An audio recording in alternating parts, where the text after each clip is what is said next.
नमस्कार, जय हिंद सभी को। स्वागत है आप सभी का अधिगम मंत्रा पर।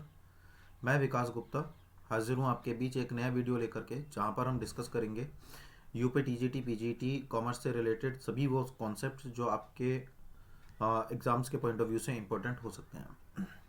तो जैसे जैसे सिलेबस के अंदर दिया गया है टीजीटी पीजीटी के, तो उसी के अकॉर्डिंग एक एक चीज़ें करके हम लोग डिस्कस कर रहे हैं। तो पहले टीजीटी का सिलेबस आराम से करेंगे, उसके बाद जो टॉपिक्स ऐड ऑन हैं उन्हें हम फिर दोबारा पीजीटी में ऐड ऑन कर देंगे। कुल मिलाकर के दोनों का सिलेबस साथ में रहेगा, बहुत ज़्यादा अंतर नहीं है। 2 4 5 10 टॉपिक ऐसे हैं केवल जो अलग हैं, बाकी का सिलेबस लगभग लगभग एक ही है। और टीजीटी, और अगर आप पीजीटी की तैयारी करें तो टीजीटी की ऑटोमेटिकली ही हो जाती है। बस 2 4 टॉपिक्स मेरे ख्याल से ऐसे हैं जो अप या डाउन होते हैं, वेरिएशन होता है, और वहाँ से एक या दो क्वेश्चन पूछ भी लिया ही जाता है। ऐसा नहीं है कि पूछा नहीं जाता है, कि बिल्कुल भी नहीं आ रहा है। तो फंडामेंटल है, बेसिक है, वहाँ से क्वेश्चन बनने की पूरी संभावनाएं होती हैं। ठीक है। तो आज से पहले हमने अपने 2 टॉपिक्स कंप्लीट किए हैं, और अगर आपने नहीं देखे हैं, पहली बार आप चैनल पर आए हैं, तो चैनल को सब्सक्राइब कीजिए, और प्रीवियस के जितने भी लेक्चर्स हमने डिस्कस करे हैं वो सभी आप देखिए हैं, ताकि आपका एक जो रूटीन है और जो बेस है वो तैयार हो सके। दूसरी बात, हमने पीछे एमसीक्यू ब्लास्टर्स की कुछ सीरीज़ की हैं, और मेरे ख्याल से 3 हैं या 2 हैं, तो तीन हैं। तो उन सीरीज़ को देखिए और वो क्वेश्चन अटेम्प्ट करने की कोशिश कीजिए। बहुत बेसिक क्वेश्चन हैं, इतने बेसिक हैं कि आप उन्हें आसानी से कर लेंगे। होता क्या है कि जब हम बेसिक क्वेश्चंस आसानी से कर लेते हैं तो हमारे अंदर एक इंथुआज्म क्रिएट होता है, एक मोटिवेशन क्रिएट होता है, जो हमें हेल्प करता है कि हाँ भाई, अगर हम ये कर सकते हैं तो आगे भी कर सकते हैं। तो आसान है सब कुछ, मुश्किल कुछ नहीं है। अगर वो आपके लिए आसान है तो बाकी की चीज़ें भी आपके लिए आसान हो जाएंगी। ठीक है। तो मुश्किल केवल वही है जो हमें नहीं आता है, और वही हमें सीखना है। ठीक है, चलिए आज की यात्रा शुरू करते हैं। तो आज हम डिस्कस करेंगे फाइनेंशियल स्टेटमेंट के बारे में। यहाँ जो हम फाइनेंशियल स्टेटमेंट्स डिस्कस कर रहे हैं वो फाइनेंशियल स्टेटमेंट्स हैं सोल प्रोप्राइटरशिप के। तो सोल प्रोप्राइटरशिप के हम जो कॉन्सेप्ट हैं फाइनेंशियल स्टेटमेंट्स, वो हम यहाँ पर डिस्कस करने वाले हैं। चलिए, financial statements of sole proprietorship. आइए, सबसे पहले होता क्या है, at the end of the year, एक साल के बाद, हर फर्म ये जानना चाहती है कि उसकी प्रॉफिट और लॉस कितना हुआ ड्यूरिंग द ईयर। दूसरा, उसकी फाइनेंशियल पोजीशन क्या है, उसकी फाइनेंशियल पोजीशन क्या है। तो इन दोनों का जवाब हमें मिलता है कहां पर, फाइनेंशियल स्टेटमेंट में। चलिए, financial statement of sole proprietorship. ठीक। वित्तीय लेखांकन, और सोल प्रोप्राइटरशिप का मतलब होता है एकल व्यवसाय। जो एकल व्यवसाय होता है उसके जो वित्तीय लेखांकन होते हैं वो कैसे किए जाते हैं, उसमें क्या होता है, वो सब हम डिस्कस करेंगे। पहला, it reports the profitability and financial position of the firm. तो ये एक तो हमें लाभ के बारे में बताती है, और ये एक हमें आर्थिक स्थिति के बारे में बताती है।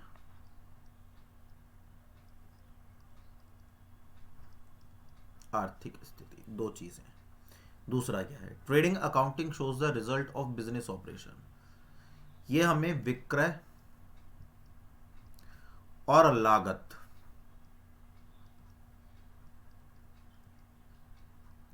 विक्रय और लागत इनके बारे में भी बताती है। तीसरा क्या है, profit and loss shows the profitability of the organisation. Profit and loss, लाभ हानि खाता, ट्रेडिंग अकाउंटिंग मतलब व्यापारिक खाता, व्यापार खाता। प्रॉफिट एंड लॉस मतलब लाभ हानि खाता। तो लाभ हानि खाता क्यों बनाया जाता है, ताकि हम ये जान सके कि हमारे व्यवसाय को कितना लाभ या हानि हो रही है, और बैलेंस शीट हमारी आर्थिक स्थिति के लिए बनाया जाता है। सॉरी। तो कुल मिलाकर के फाइनेंशियल स्टेटमेंट्स में हम 3 जो बुक्स हैं उनको पढ़ते हैं। एक तो ट्रेडिंग अकाउंट है, एक प्रॉफिट एंड लॉस है, और एक क्या है, हमारा बैलेंस शीट है। ठीक, ये 3 चीजें। आगे आते हैं,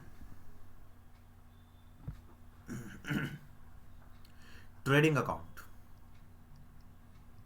व्यापार खाता।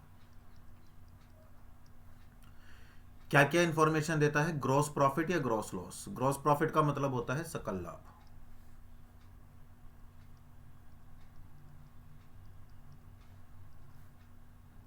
सकल लाभ या सकल हानि। ठीक। दूसरा क्या है? It provides information about the direct expenses. Direct expenses का मतलब क्या होता है? डायरेक्ट एक्सपेंसेस का मतलब होता है प्रत्यक्ष व्यय।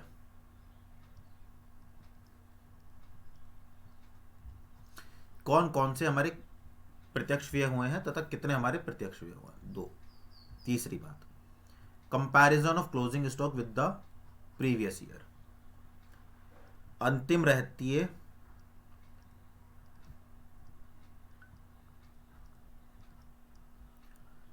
की तुलना किससे?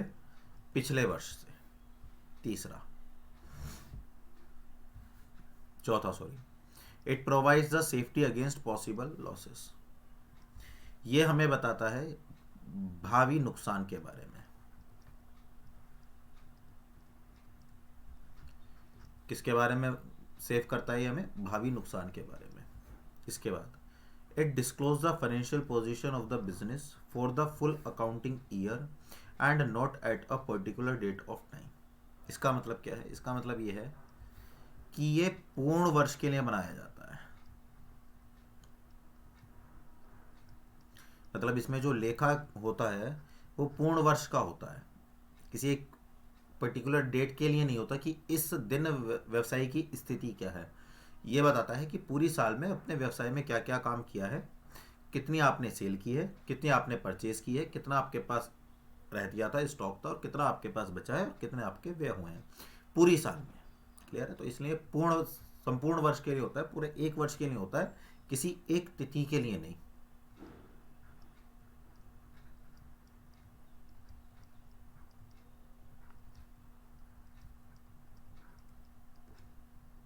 ठीक। अगर हम इसके फॉर्मेटिंग की बात करें, देखिए क्वेश्चन इन्हीं में से बनेगा। जो पॉइंट्स हैं ये इस तरह से बनाने का मोटिव ही ये है ताकि आपको पॉइंट्स के लिए कहीं कुछ जाना ना पड़े। आप सीधा स्क्रीनशॉट भी लीजिए, काम खत्म हो गया, उसके नोट्स बनाइए। ठीक है। ओपनिंग स्टॉक, जिसको प्रारंभिक रहतिया बोलते हैं। परचेज, क्रय माइनस क्रय वापसी अगर दी है तो। प्रत्यक्ष व्यय, डायरेक्ट एक्सपेंस, और सकल लाभ।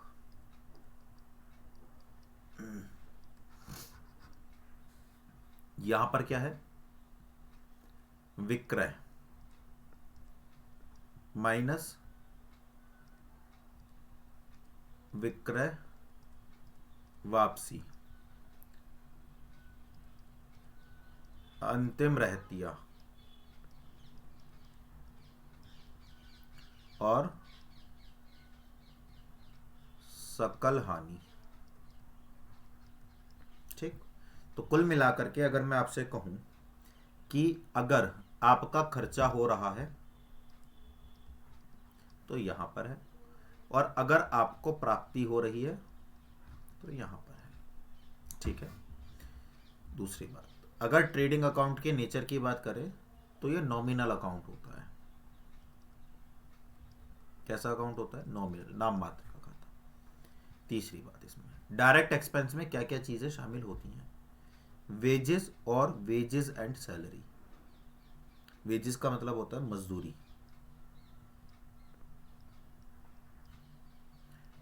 एवं वेतन। अगर आपका वेतन एवं मजदूरी पूछा गया कि वेतन एवं मजदूरी कहां पर लिखा जाएगा, तो साहब ये प्रॉफिट एंड लॉस अकाउंट में लिखा जाता है, लाभ हानि खाते में लिखा जाता है। इसको इसमें रिकॉर्ड नहीं करते। क्लियर है? कैरेज और कैरेज इनवर्ट और फ्राइट्स, गाड़ी भाड़ा, या आंतरिक भाड़ा, गाड़ी भाड़ा या आंतरिक भाड़ा। मैन्युफैक्चरिंग एक्सपेंसेस, उत्पादन शुल्क।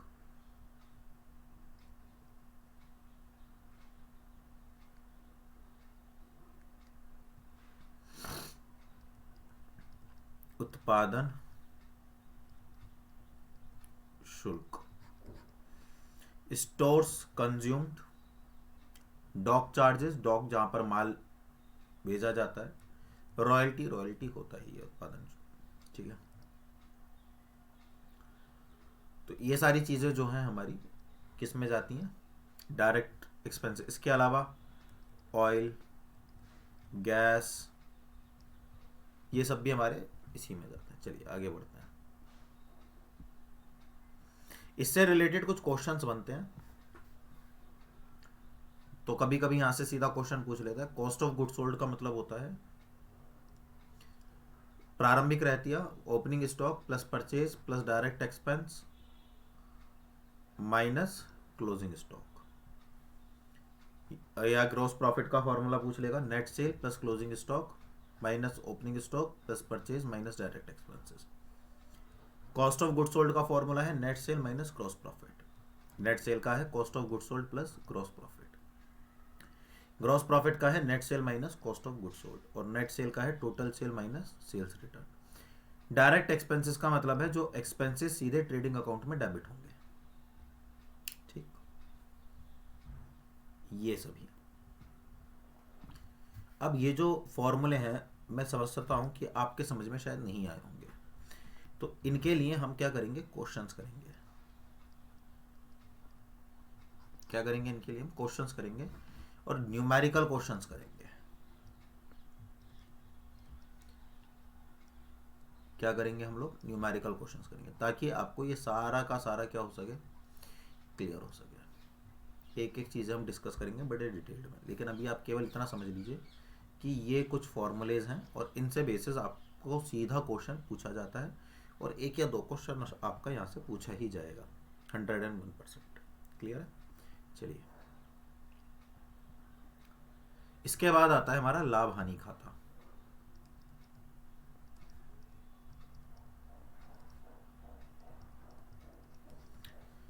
लाभ हानि खाता क्यों बनाया जाता है, शुद्ध लाभ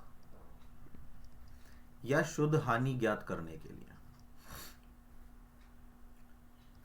क्या करते हैं, पिछले वर्ष से तुलना।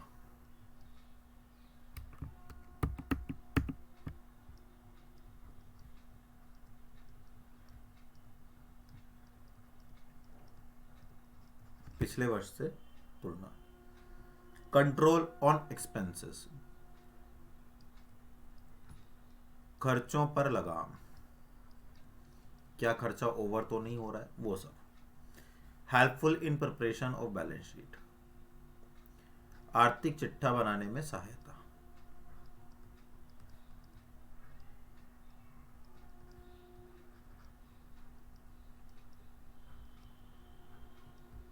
हालांकि अगर आपसे क्वेश्चन पूछे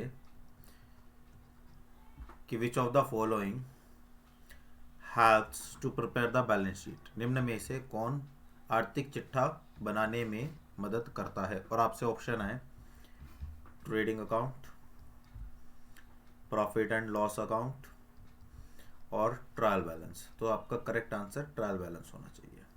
ये ध्यान रखिए। ये क्यों हेल्प करता है, इससे हमें प्रॉफिट पता चलता है।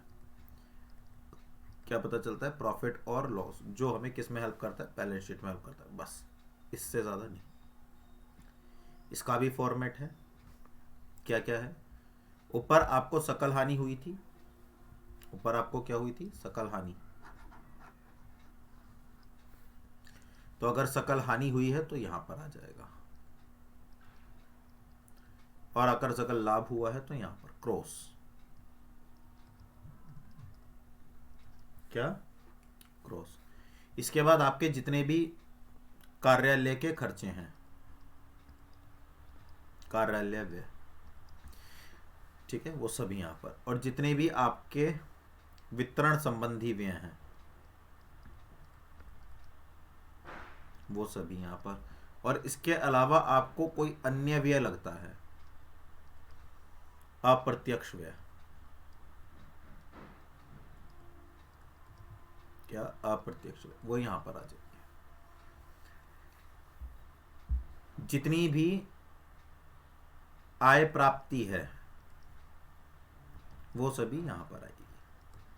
उससे हम कंपैरिजन करेंगे तो अगर इधर क्या आएगा, शुद्ध लाभ आएगा, और इधर क्या आएगा, शुद्ध हानि आएगा, और ये कहां पर चला जाएगा, ये हमारा बैलेंस शीट में होगा। बैलेंस शीट में ये कैपिटल में से माइनस हो जाता है और ये कैपिटल में प्लस हो जाता है, इतना सा है।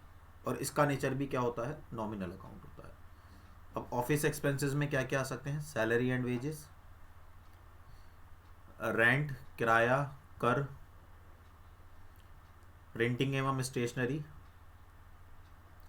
Insurance premium, telephone charges, legal charges. अब ये चीज़ें ऐसी हैं, मुझे नहीं लगता कि ये सारी चीज़ों की मुझे हिंदी लिखने की ज़रूरत है, ये इतनी तो आप लोगों को पता होगा, है ना। Lighting, establishment expenses, trade expenses, कई बार बच्चे इसको ट्रेडिंग में डाल देते हैं तो ध्यान रखिएगा। जनरल एक्सपेंसेस, ठीक, और पोस्टेज। सेलिंग में क्या क्या आता है, कैरेज आउटवर्ड, इनवर्ड है तो ट्रेडिंग में जाएगा, या कैरेज ऑन सेल, अगर कैरेज ऑन परचेज है तो ट्रेडिंग में जाएगा। बेड डेप्ट, export duty, delivery van expenses, ठीक। चलिए, और क्या क्या आते हैं इसमें, advertisement, commission, packing expense, stable expense, brokerage.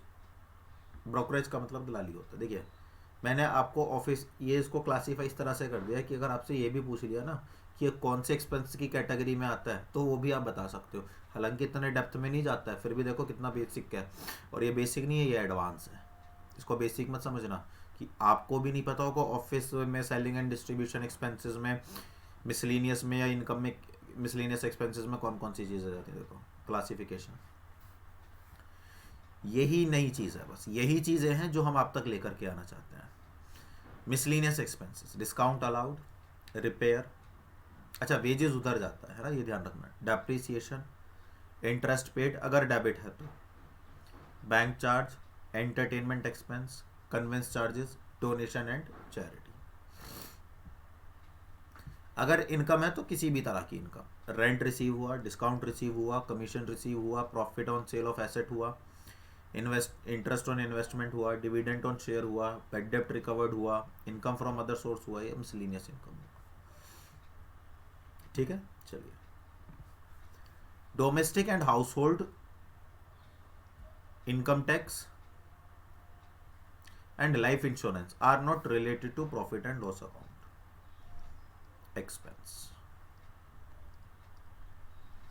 Domestic and household expenses, income tax, life insurance are not related to the profit and loss, they are considered as a drawing।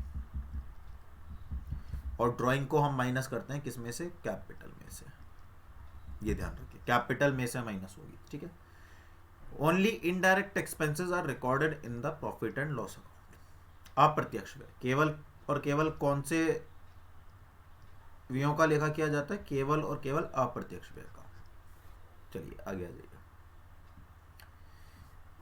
इसके भी कुछ फॉर्मूले हैं, जैसे operating profit, operating expense, net profit, fund from operation, depreciation.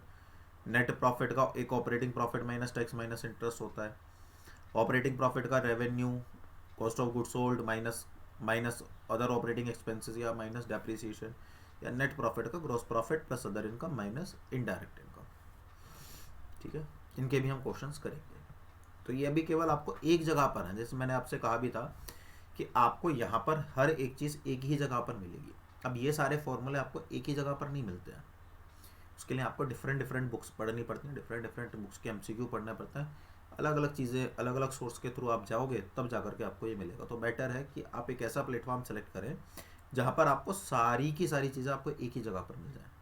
और हाँ, मैंने आपसे ये भी कहा था कि अगर आपको लगता है कि कुछ चीज़ें जो इन टॉपिक्स में इंक्लूड होनी चाहिए, देखिए मैं ये नहीं कह रहा कि मैं बहुत ज़्यादा एक्सपीरियंस्ड हूँ, मेरे से भी बहुत ज़्यादा एक्सपीरियंस्ड और जो बहुत कई सालों से पढ़ा रहे हैं वो भी हैं, लेकिन मैं अपना 100% देने की कोशिश कर रहा हूँ। और ये आप भी देख रहे होंगे कि वास्तव में चीज़ें बिल्कुल अलग हैं। अगर आप किसी ने कोर्स लिया होगा तो वो कंपैरिजन कीजिए एक, और बताइए ज़रा कि क्या वास्तव में कुछ डिफरेंट आपको मिल रहा है या नहीं मिल रहा है, कुछ यूनिक नया आपको मिल रहा है यहाँ पर या नहीं मिल रहा है, और अगर कुछ चीज़ रह रही है तो बताइए ताकि वो भी इंक्लूड की जा सके। देखिए आपको वो आती है, मुझे भी वो आती होगी, बट माइंड से स्लिप हो गया, नहीं लिख पा रहा हूँ उसको, ये नहीं लिख पाया हूँ उसे। तो अगर आप मुझे वो बताएंगे तो बाकी के जो बच्चे हैं, ऐसे बच्चे जो तैयारी करने में लगे हुए हैं, उनको बड़ी हेल्प हो जाएगी। तो हमारा मोटिव एक दूसरे की हेल्प करना है, एक ऐसा प्लेटफॉर्म बिल्ड करना जहाँ पर लोग वर्चुअली एक दूसरे की हेल्प करने के लिए रेडी रहें। और ये तो कॉमर्स के लोग हैं, हम सब लोग कॉमर्स के हैं, तो इतना तो बनता ही है कि एक दूसरे की हेल्प की जाए। और वैसे भी बिजनेस जो चलता है वो कॉपरेशन से चलता है, ये भी बिजनेस ही है, तो एक तरह से आप कॉपरेशन कीजिए, ये तो हमारी मोरालिटी है ना।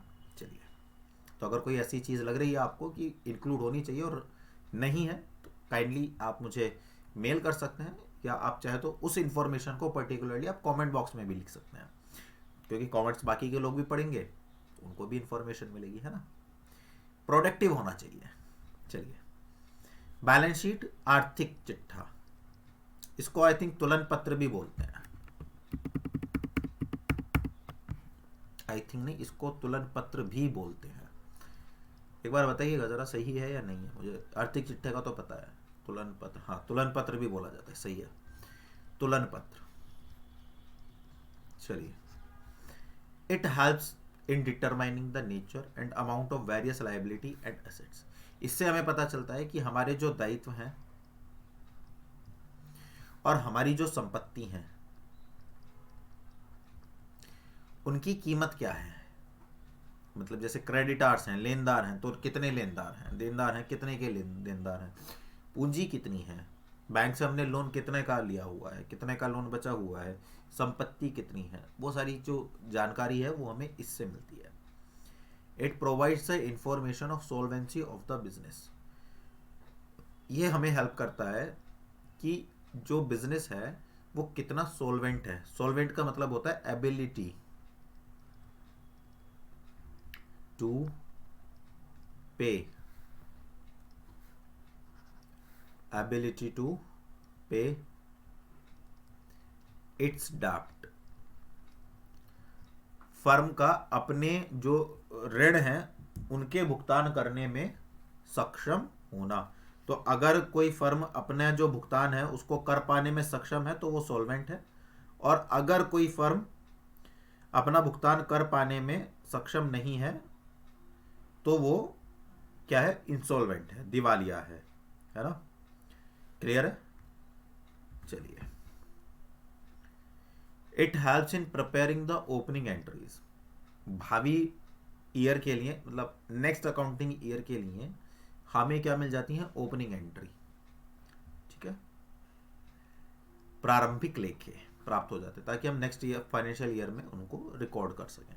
ठीक, आपने बनाए भी होंगे, ओपनिंग एंट्रीज आपने बनाई होंगी, जिसमें हम क्या करते हैं, एसेट को डेबिट कर देते हैं, जितनी भी एसेट्स होती हैं, और लाइबिलिटीज को क्या कर देते हैं, क्रेडिट कर देते हैं। Items shown in balance sheet recorded once whereas adjustment are recorded two places. आपका ट्रायल बैलेंस बना हुआ है, डेबिट और क्रेडिट। अगर इसमें कोई आइटम है तो वो तो आपका एक ही बार जाएगा, लेकिन अगर यहाँ पर कुछ एडजस्टमेंट दी हुई हैं तो उसको दो लेखे किए जाएंगे, इसका एक लेखा होगा, इसके दो लेखे होंगे, वही इसमें कहा गया है। It explain the financial position of a business on a particular date not for a period. यहां जो बनाया जाता है या 31 मार्च को हम अकाउंट्स बनाते हैं, लेकिन आपने एक चीज नोटिस करी होगी, जब आप ट्रेडिंग अकाउंट बनाते हैं, चलिए मैं दिखाता हूं आपको, जैसे फॉर्मेट है ट्रेडिंग अकाउंट का, तो यहाँ पर हम जो वर्ड यूज करते हैं, यहाँ पर हम वर्ड यूज करते हैं, एक second, for the year ending 31 मार्च 2022, 31 मार्च 2022 की समाप्ति के लिए। और यही सेम चीज किस में रिपीट होती है, यहाँ पर। ठीक है, for the year ending of 31 मार्च 2022। लेकिन यहाँ पर जब हम लिखते हैं तो यहाँ लिखते हैं हम एज एट। एज एट का मतलब क्या है कि एक विशेष तिथि को। क्या मतलब है इसका? एक विशेष तिथि को। तो ये 31 मार्च किसी एक विशेष तिथि को ये बताते हैं कि इस विशेष तिथि को इस संपत्ति या इस दायित्व की कीमत इतनी है, और वो पूरी साल के बारे में बताते हैं। तो कई बार यहाँ से क्वेश्चन बना है कि जो आपका आर्थिक चिट्ठा है वो कब की वित्तीय स्थिति को प्रकट करता है?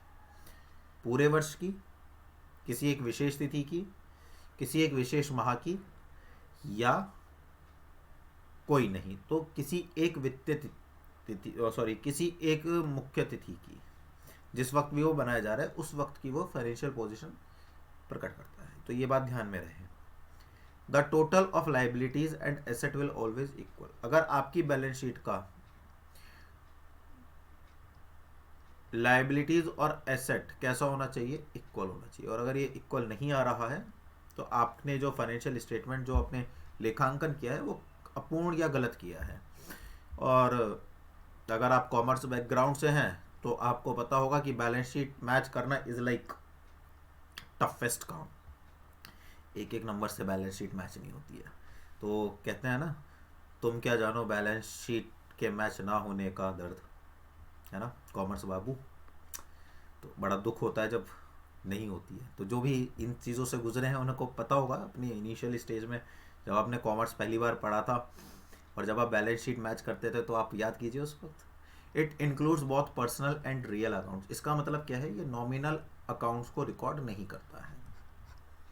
इसमें नॉमिनल अकाउंट्स नहीं जाते हैं। नॉमिनल का मतलब होता है नाम मात्र, पर्सनल का मतलब होता है व्यक्तिगत, और रियल का मतलब होता है वास्तविक। आइए, balance sheet is prepared on a fix date. ये किसी भी एक फिक्स डेट को बनाई जाती है और एक फिक्स पीरियड के लिए बनाई जाती है, जैसे एक साल।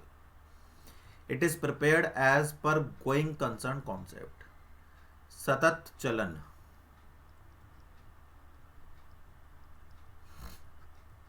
या व्यवसाय निरंतर चलता रहेगा, इस अवधारणा पर बैलेंस शीट को बनाया जाता है। तो यहां से भी एक क्वेश्चन बन सकता है। देखिए, अभी आपने जितनी भी चीज़ें पढ़ी होंगी या अगर आपने पीछे के भी कॉन्सेप्ट देखे होंगे तो आपको एक चीज़ पता चली होगी कि हम केवल वही चीज़ें डिस्कस कर रहे हैं जो एग्जाम पॉइंट ऑफ व्यू से बहुत क्लियर है और सीधा क्वेश्चन बनता है यहाँ से। और सीधा क्वेश्चन बनता है यहाँ से, साहब किसी भी फॉर्मेट में बना दे वो ऐसा क्वेश्चन, आपको अगर इसकी जानकारी है तो आप इजीली उसको अटेम्प्ट नहीं कर लोगे क्या? कर लोगे। तो वही चीज़ है बस। दो तरह से बना सकते हैं, एक तो लिक्विडिटी की फॉर्म में और एक परमानेंस के फॉर्म में। किसकी फॉर्म में? एक तो लिक्विडिटी की और एक परमानेंस की फॉर्म में। तो लिक्विडिटी क्या है? तरलता के क्रम में, तरलता क्रम। और एक क्या है? स्थायित्व क्रम, स्थायित्व क्रम। तो पहले लिक्विडिटी समझ लेते हैं। तो लिक्विडिटी में पहले क्या आएगा? जो जो हाईली लिक्विडेट है, जिनको तुरंत कैश में कन्वर्ट किया जा सकता है, जैसे बैंक ओवरड्राफ्ट, फिर बिल पेबल, फिर सेंट्री क्रेडिटर, फिर आउटस्टैंडिंग एक्सपेंसेस, फिर अनअर्न्ड इनकम। मेरे ख्याल से ये सारी चीज़ें आपको पता होंगी। बैंक ओवरड्राफ्ट बैंक अधिविकर्ष, बिल पेबर देय विपत्र, सेंट्री क्रेडिटर्स विविध लेनदार, आउटस्टैंडिंग अदत्त व्यय, अनअर्न्ड रिसीव्ड इन एडवांस मतलब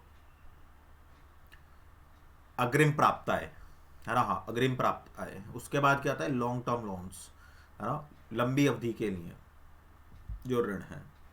उसके बाद रिजर्व संचय, फिर कैपिटल।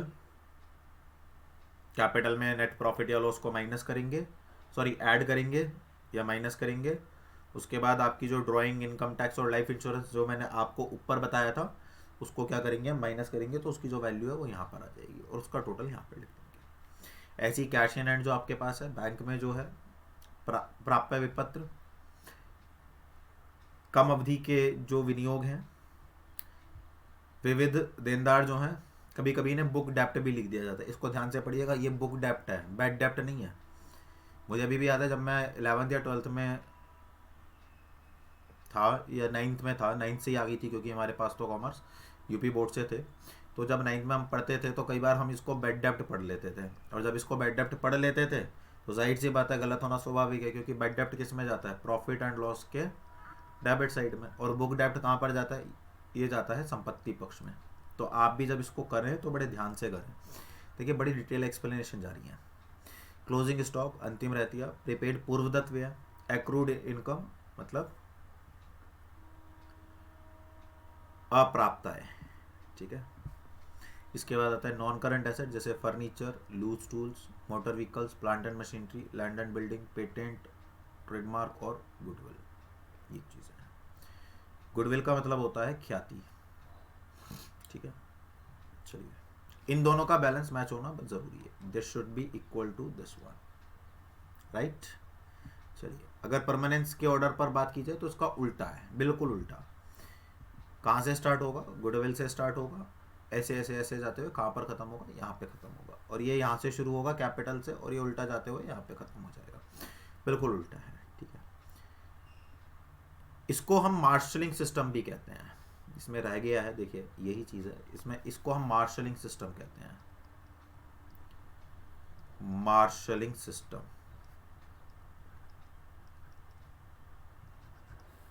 ये गलत है, यहाँ पर मार्शलिंग सिस्टम आएगा। ये मार्शलिंग सिस्टम के अकॉर्डिंग हम दो तरह से क्लासिफिकेशन करते हैं, तरलता के क्रम में और स्थायित्व के क्रम में, क्लियर है। And I really hope that all things are clear to you.